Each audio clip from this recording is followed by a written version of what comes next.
Sementara itu, Honda Maju Motor mengapresiasi penyelenggaraan basket 3x3 PAL TV yang memperebutkan Piala Wali Kota Palembang karena adanya event ini dapat menjaring bibit pemain basket muda di Kota Palembang.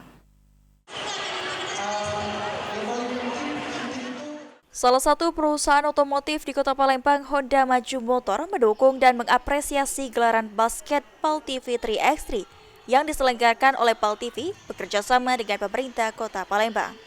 Sales marketing Honda Maju Motor, Rahayu, mengatakan support yang diberikan oleh Honda Maju Motor berupa uang, hadiah, dan juga souvenir yang akan dibagikan kepada para pemenang. Diharapkan dengan adanya basket di Kota Palembang semakin maju dan pihaknya dapat menjadi salah satu sponsor untuk turnamen selanjutnya.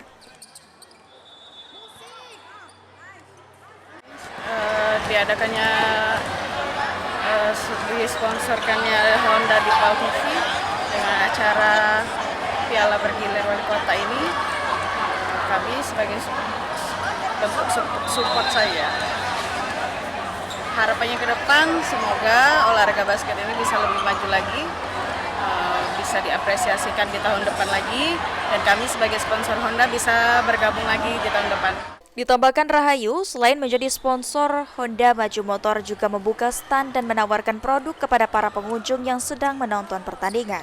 Ilham Mayudi, PAL TV.